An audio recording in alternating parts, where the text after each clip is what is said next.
Guys, അപ്പോൾ ഇന്ന് മോൻ രാവിലെ എണീറ്റിട്ടുണ്ട്. വേറെ എവിടെയല്ല, മദ്രസയിൽ പോകാനാണ് കേട്ടോ. രാവിലെ എണീക്കാൻ ഇത്തിരി മടിയാണെങ്കിലും 2 വിളിക്ക് ആൾ ഉണരും. ഫസ്റ്റ് എണീക്കുമ്പോൾ ചെറിയൊരു കരച്ചിലുണ്ടെങ്കിൽ പിന്നെ അതങ്ങ് റെഡിയാവും. അപ്പോൾ ഇക്കയാണ് മോനെ കൊണ്ടാക്കുന്നത്. പോയിട്ട് വരുമ്പോഴത്തേക്ക് ഇക്കാക്ക് രാവിലെ തന്നെ ചോളോട് ഒരു ഗ്ലാസ് ചായ അങ്ങോട്ട് കൊടുക്കും. അത് കഴിഞ്ഞതിന് ശേഷം ഒരു 7 മണിയൊക്കെ ആകുമ്പോഴത്തേക്ക് ഞാൻ അടുക്കളയിലോട്ട് കയറി അവന് സ്കൂളിൽ കൊണ്ടുപോകാനുള്ള സംഭവങ്ങളൊക്കെ റെഡിയാക്കും കേട്ടോ. അപ്പോൾ ഇന്ന് മൈദാമാവ് ദോശയും മുട്ടക്കറിയായിരുന്നു അവന് കൊടുത്തത്. കാരണം അവന് ഭയങ്കര ഇഷ്ടമാണ് മൈദാമാവ് ദോശ. ഞാനിവിടെ അടുക്കളയിൽ പണിയായിട്ട് നിൽക്കുമ്പോഴത്തേക്കും ഇക്കായാണ് അവന് യൂണിഫോം കാര്യങ്ങളൊക്കെ ഇട്ട് കൊടുക്കുന്നത് കേട്ടോ. അതാകുമ്പോൾ എനിക്കൊരു ഹെൽപ്പ് ആവുമല്ലോ. പണ്ട് ഞാൻ സ്കൂളിൽ പഠിക്കുമ്പോഴത്തേക്കും നമ്മൾ 10ാം ക്ലാസ് വരെ സ്കൂളിൽ നിന്നാണ് നമ്മൾ ചോറ് വാങ്ങിച്ച് കഴിച്ചോണ്ടിരുന്നത് കേട്ടോ. കുറേ നാൾ വരെ കഞ്ഞിയായിരുന്നു, പിന്നെ ചോറൊക്കെ ആക്കി. ഞാൻ +1 +2 പഠിക്കുന്ന സമയത്താണ് സ്കൂളിൽ ഉച്ചയ്ക്ക് ഫുഡ് കൊണ്ട് പൊയ്ക്കൊണ്ടിരുന്നത് കേട്ടോ. അതുവരെയും ഞാൻ സ്കൂളിൽ നിന്ന് തന്നെയാണ് വാങ്ങിച്ച് കഴിച്ചുകൊണ്ടിരുന്നത്. പക്ഷേ എൻ്റെ മോൻ അങ്ങനെയല്ല.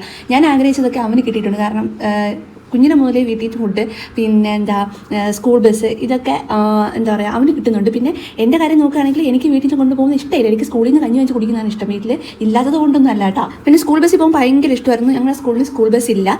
പക്ഷേ നമ്മളെ ട്രിവാൻഡ്രത്ത് കോട്ടൺ ഹിൽ സ്കൂളിൽ സ്കൂൾ ബസ് ഉണ്ടായിരുന്നു കേട്ടോ. എനിക്ക് തോന്നുന്നു ട്രിവാൻഡ്രത്ത് ഗവൺമെൻറ് സ്കൂളിൽ ആദ്യമായിട്ട് സ്കൂൾ ബസ് വന്നത് കോട്ടൺ ഹിൽ സ്കൂളിലാണെന്ന് തോന്നുന്നത്. അപ്പോൾ അവിടുത്തെ പിള്ളേർക്ക് സ്കൂൾ ബസ്സിൽ പോകുമ്പോൾ എനിക്ക് ഭയങ്കര ആഗ്രഹമാണ് സ്കൂൾ ബസ്സിൽ പോകാനുണ്ട്. അല്ലെങ്കിൽ KSRTC ബസ്സിൽ പോകാനും ഭയങ്കര ആഗ്രഹമുണ്ട്. പക്ഷേ എനിക്കത് സാധിക്കില്ല. കാരണം ഒന്നാമത്തെ സ്കൂളിൽ സ്കൂൾ ബസ്സില്ല, രണ്ടാമത്തെ സ്കൂൾ അടുത്തായിരുന്നു. അപ്പോൾ നമുക്ക് ഈ ബസ്സിൽ പോകാനുള്ള യാത്രയൊന്നും ഇല്ല.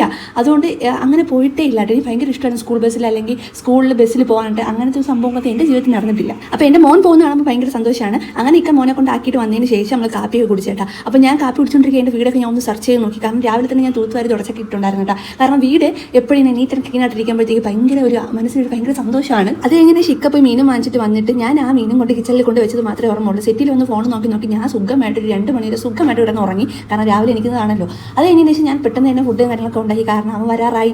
അപ്പോൾ അവനക്ക് വേണ്ടിയിട്ട് എല്ലാം ഉണ്ടാക്കി. മെയിനായിട്ട് മീൻ വറുത്തത് അല്ലെങ്കിൽ മീൻ പൊരിച്ചത് അവനക്ക് വേണ്ടിയിട്ടാണ് കേട്ടോ. അപ്പോൾ ഇന്നത്തെ വീട്ടിൽ ഇത്രയൊക്കെ ഉള്ളൂ. അപ്പോൾ ഇന്നത്തെ സ്പെഷ്യൽ ചോറ്, സാമ്പാർ, നമ്മുടെ എന്താ പറയുക തൈര് കറി, വിഴുക്ക്, പപ്പടം, മീൻ പൊരിച്ചത്. അപ്പോൾ ഇതൊക്കെയാണ് ഇന്നത്തെ സ്പെഷ്യൽ. ഇതെല്ലാം ഉണ്ടാക്കി വെച്ചതിന് ശേഷം എനിക്ക് ബാക്കി വീഡിയോസ് എടുക്കാൻ മറന്നുപോയി. കാരണം ഞാൻ നടന്നു പോയി സ്കൂൾ ബസ്സിൽ നിന്ന് അവനെ വിളിച്ചിട്ട് വരും. അത് കഴിഞ്ഞ ശേഷം ട്യൂഷൻ ക്ലാസ്സിൽ കൊണ്ടാക്കി. ഇതൊന്നും ഞാൻ വീഡിയോ എടുക്കാൻ മറന്നുപോയി. അതുപോലെ തന്നെ ഫോൺ സ്വിച്ച് ഓഫ് ആയി പോയിട്ടാ. പിന്നെ ഞാനതങ്ങ് വിട്ടുപോയിട്ടാ. അപ്പോൾ ട്യൂഷനൊക്കെ കഴിഞ്ഞിട്ട് വന്നതിന് ശേഷം ഞാൻ വഴക്ക് പറഞ്ഞതുകൊണ്ട് നിറ കണ്ണുകളോടെ ഇരുന്ന് പഠിക്കുന്ന എൻ്റെ മോനെയാണ് നിങ്ങൾ ഈ കാണുന്നത്. അപ്പോൾ ഇത്രയേ ഉള്ളൂ. ബൈ.